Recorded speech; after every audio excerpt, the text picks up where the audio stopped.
O Roteiro Lab é um laboratório de roteiro experimental em que eu e mais 2 amigos atores vamos passar por uma orientação de uma roteirista para construir a nossa série, a primeira temporada de uma série. Nesse projeto a gente vai divulgar através das redes sociais cada etapa da produção do roteiro que a gente está trabalhando.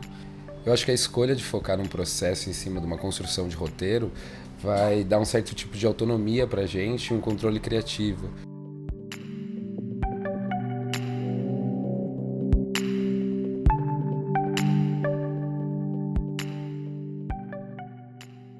Porque o roteiro é a palavra, né? É tudo que a gente tem, mas é uma armadilha também, porque a palavra não é nem imagem nem som. E a palavra escrita organiza o pensamento de uma forma que não é que não é o pensamento, né? O pensamento não tem pontuação, tal. Então, quando a gente escreve diálogo, ele não é o diálogo escrito, ele não é exatamente você querendo ser mais naturalista ou não, né? Ele não é o diálogo escrito, ele não é a gente não fala daquele jeito. Uma coisa muito rica que a gente fez, que foi uma sugestão da nossa orientadora, foi abrir um documento lá no computador, um documento compartilhado no Drive, e começar a listar essas ideias de situações. Tudo quanto é ideia que vinha de situação para cada personagem, a gente colocava lá, descritivamente, sabe? Tipo, a personagem chega, a personagem ouve tal coisa, a personagem vai até a cozinha, daí acontece tal coisa com a personagem. Porque uma coisa muito importante desse processo é ir pondo no papel. Porque enquanto tá na cabeça, a gente pode esquecer, a gente pode depois achar que não é tão boa a ideia. E às vezes uma ideia mesmo não tão boa, você lê depois, ela te leva para outra situação mais interessante, principalmente em compartilhado, né? Tipo, uma outra pessoa vê uma ideia não tão boa, uma situação que aparentemente é meio... E fala, não, é super legal, porque dá pra acontecer isso, revela isso da personagem e pode levar pra outra coisa, lá, lá. E é muito louco como a nossa cabeça, que nem você falou, fica completamente voltada, né? Pra tudo que você vai vendo na vida, situações, você vai ligando com coisas que podem ser significativas pra personagem, né? E eu acho que tudo que a gente põe no papel, a princípio, que vem como uma intuição, é uma coisa significativa, de certa forma. Então eu acho que relendo as nossas situações, a gente viu muito isso, né? De o como são momentos reveladores, assim. E o mais legal é que cada um, tipo, escreveu uma quantidade de situações e como elas se interligavam.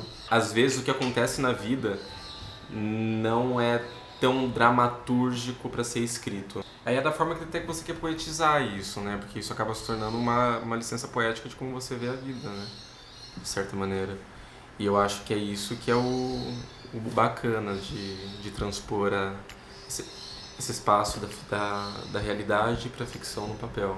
Que, querendo ou não, isso vai virar ficção, independente de quão real for na sua vida, isso vai virar ficção, porque vai ter a sua liberdade poética, a sua licença poética em cima disso. Né? O cinema é muito jovem, então ele pega muitas coisas emprestadas da literatura, do teatro, da música, de outras áreas. Então, assim, não existem definições fechadas sobre o que é o argumento, o que é o roteiro, nananã.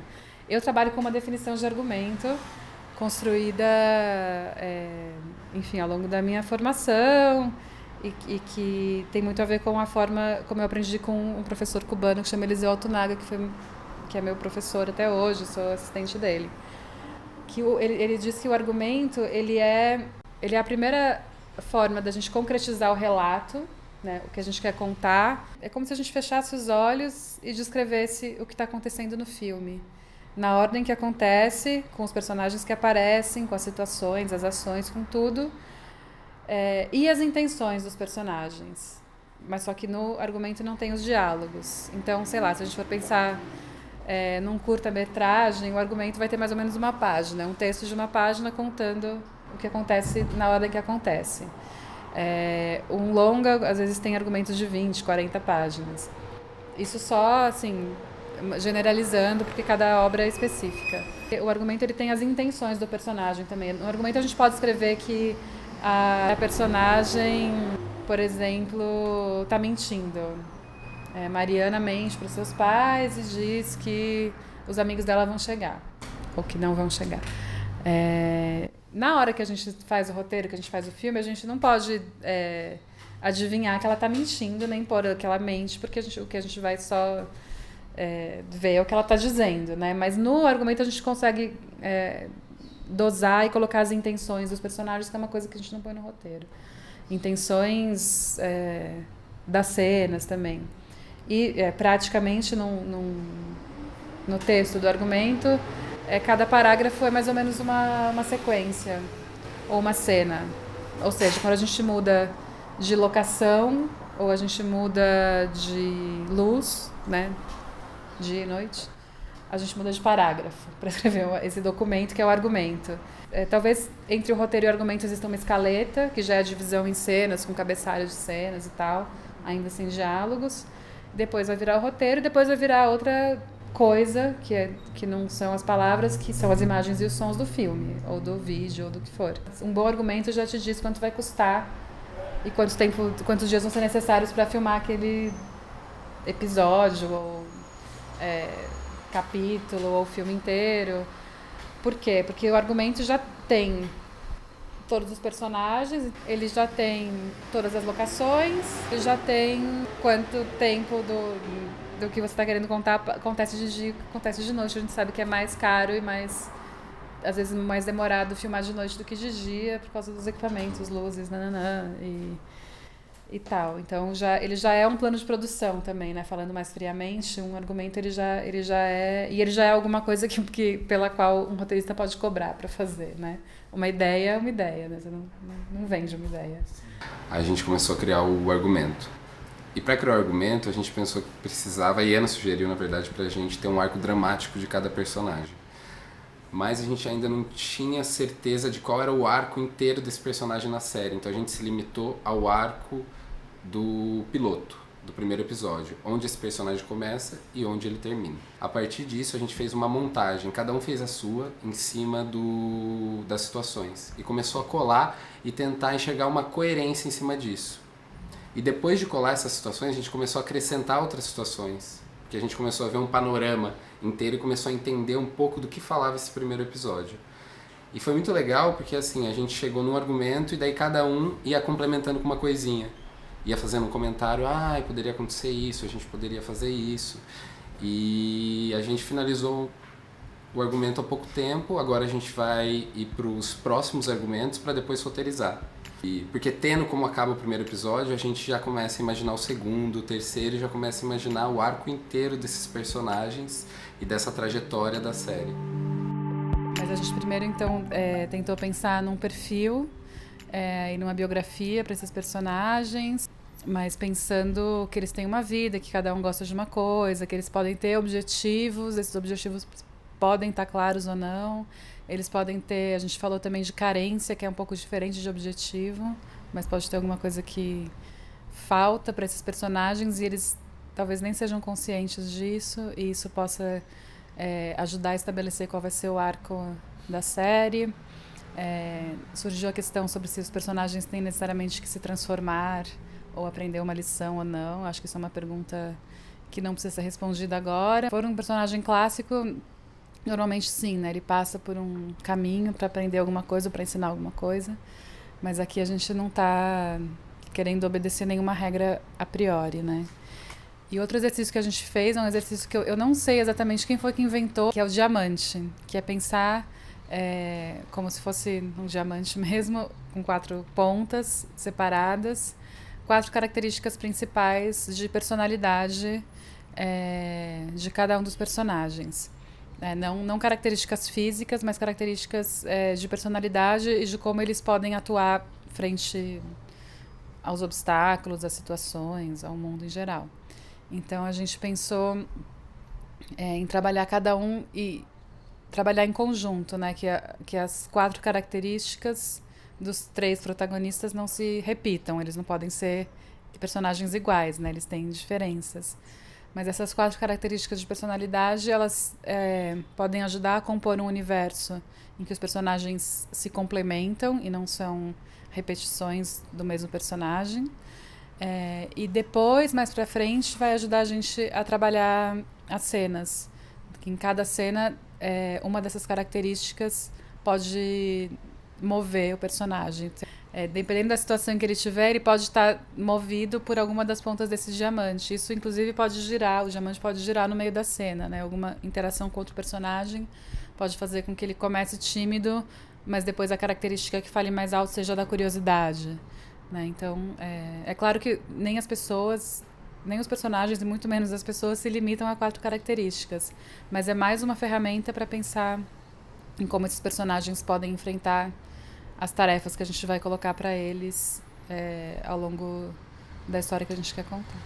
Eu sou o anel de latão e brilhante que todo mundo elogia e na verdade eu paguei R$5 na Barra Funda. Eu sou o despertador amarelo quebrado que fica em cima da minha cômoda. Eu sou o almanaque de férias da Turma da Mônica, que eu adorava ver quando era criança, mas nunca li as histórias. O Eu Sou foi um exercício muito interessante de criação, assim, para personagem.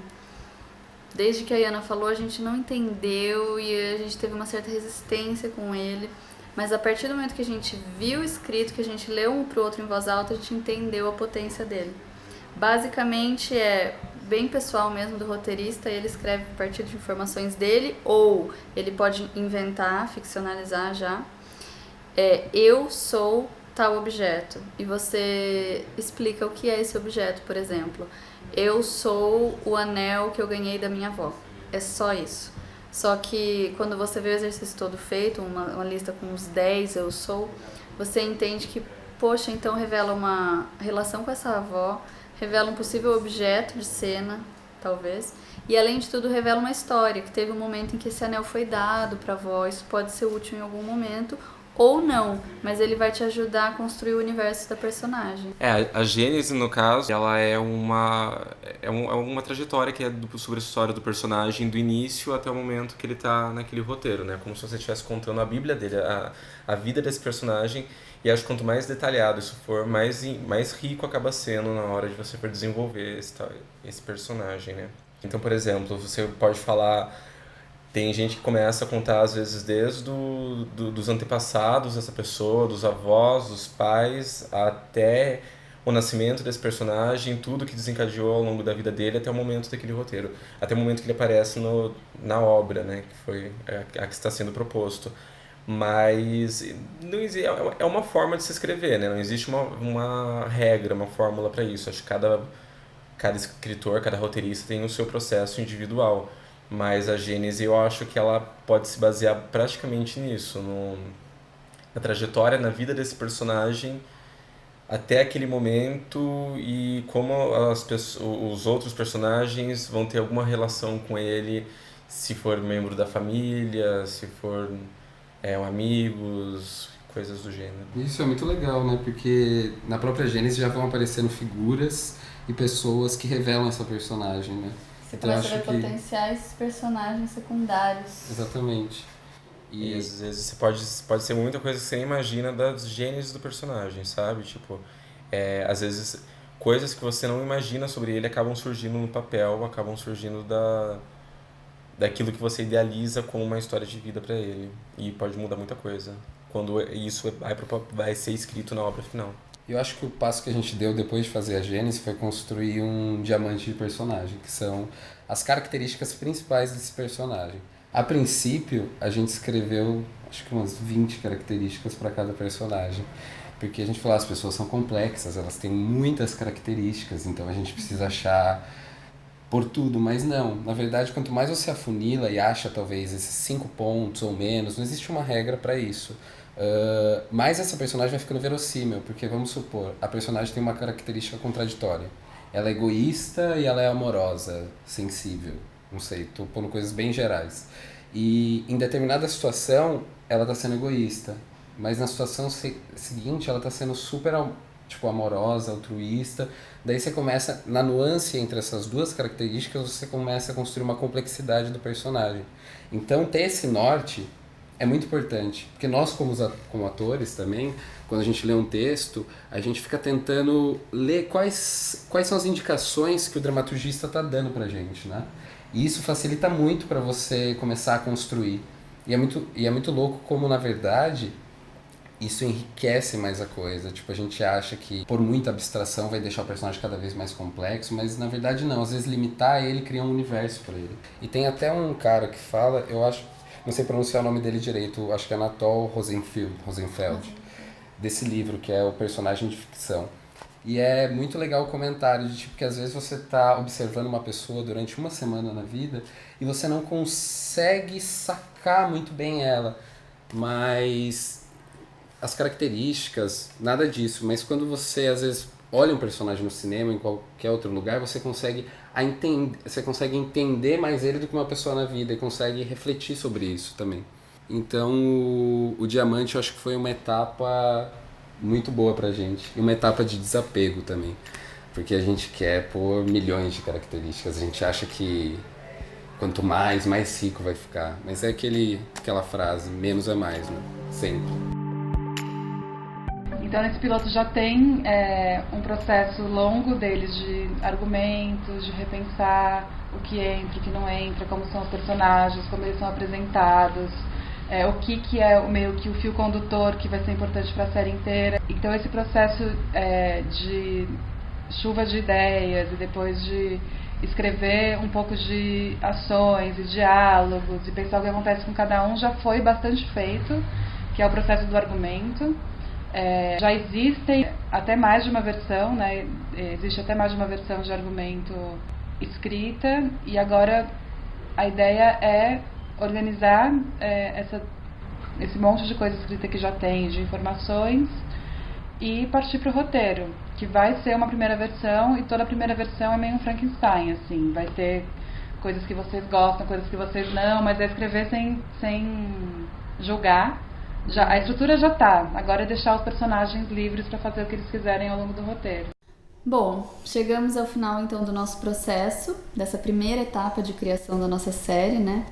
E junto com a Iana, nesse primeiro momento, a gente definiu finalizar com o piloto roteirizado, com todos os diálogos e tal. A gente definiu também ter a sinopse, a sinopse não, na verdade um argumento mais resumido de cada episódio. Um argumento, uma sinopse geral da primeira temporada e da série, além das descrições de cada personagem, quem são, como é o universo de cada um deles, tudo aquilo que a gente vem trabalhando, né? E isso junto, por que ter tudo isso? Porque isso junto é o que é chamado no meio do roteiro de Bíblia, né? Que apresenta a série, né, para uma pessoa que não conhece, quando você vai tentar vender numa produtora, né? A gente está embarcando agora para essa etapa, então é legal a gente ter uma Bíblia em mãos.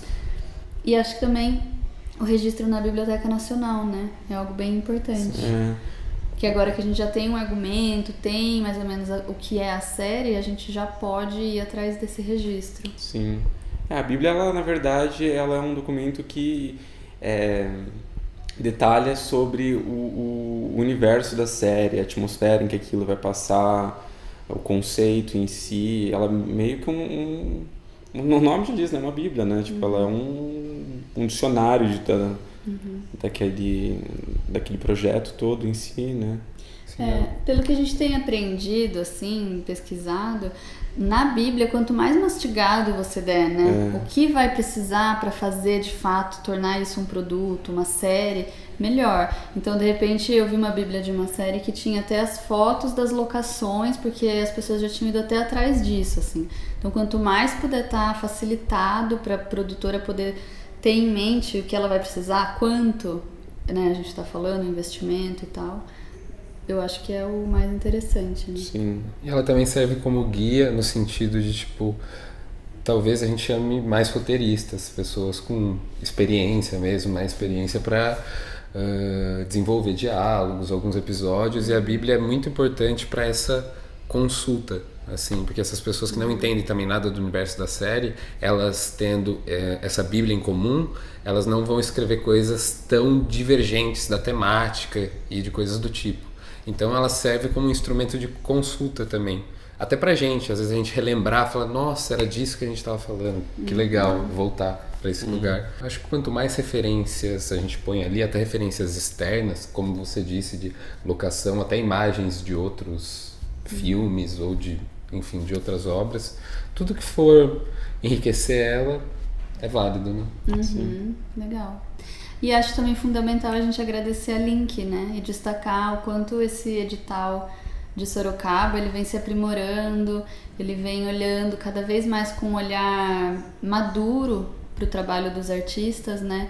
Que muitas vezes, né, esse nosso projeto é um projeto de processo.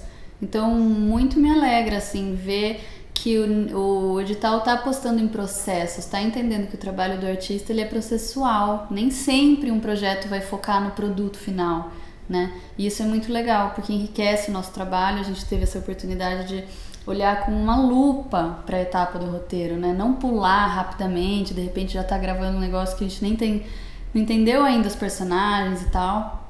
Então é muito, muito, muito gratificante a gente poder ter colocado essa ideia que há mais de um ano a gente teve, né?